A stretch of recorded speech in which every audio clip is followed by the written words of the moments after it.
That's the meaning of Sukheneva. So there are two meanings of that particular phrase, that particular word. One meaning is where pleasantly in this way you can think about God. That's the preliminary yogic meaning.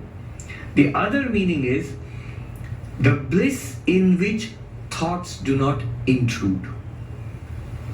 Sukhe means in that bliss. Which bliss? Brahman. Naiva chinta. No thoughts will come. No thoughts come into that bliss. So that bliss, that Satchidananda, where thoughts do not intrude, that is asana. Stay there. I was just reading today in the life of Swami Brahmananda. He tells Swami Vasudevananda that, when you meditate, drop all thoughts from the mind. It will not, you'll think the mind will become a vacuum. It will not. What is left behind is the shining Brahman. He said, when there was a pitcher of water. If you empty the pitcher of water from all the water, then you appreciate the space inside. When the water was there, the space was there also at that time. But if you ask what is there in that pitcher, you will say water. You don't appreciate the space. If you empty the water, the space becomes clear. And then Swami Brahmananda says, what I have taught you now, this you can understand to some extent through Vedanta Vichara. What we are doing now, Vedanta Vichara? What Vedanta Vichara, the inquiry, Vedantic inquiry, what it tries to do is, while the pitcher of water is there, while water is there in the pitcher, through your intellect, through your understanding, try to understand the space is also there. Though the water appears, the space is also there. That's what Vedanta is trying to do. Right here, in this world, in this thought, in this body, mind, within our daily activities, we're trying to discern Brahman, to find and stabilize yourself in the background consciousness. Not easy. He says the yogic path is, you empty the water. Then the space there becomes evident. If you empty the water in the pitcher, then will not the space become evident? Vedanta says when the water was there, was the space there or not? Yes. You say, no, the space was filled up. It was filled up or not? It must have been there, otherwise where will the water stay? Not only that, the space is not affected by the water. Does the space become wet? The jar becomes wet. But that particular space, will it become wet? No. So, Brahman is right here in the midst of all your thoughts. Happy thoughts, miserable thoughts, worldly thoughts, religious thoughts. In the middle of all of this, Brahman is right here.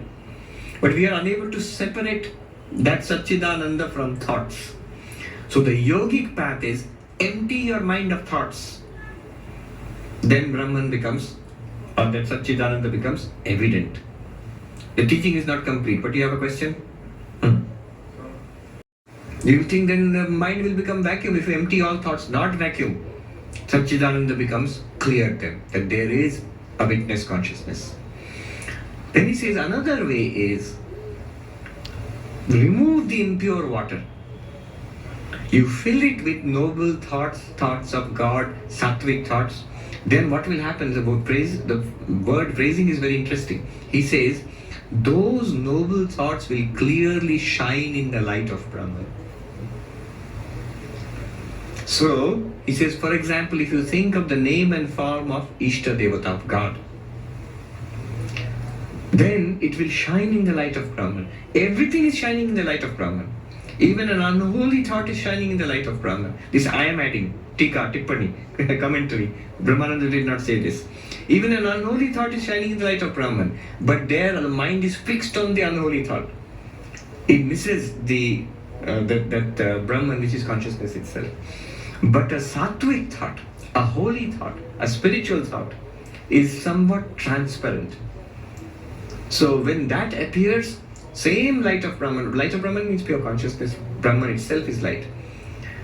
But that holy name and form does not obscure the light. It reveals the light itself, yes. One more way to get an absolute the pot is filled with water, and the water molecules themselves always have space in Yeah, most of it is space. Most of every molecule, in fact, every atom, most of it is space. We're still going on with the example.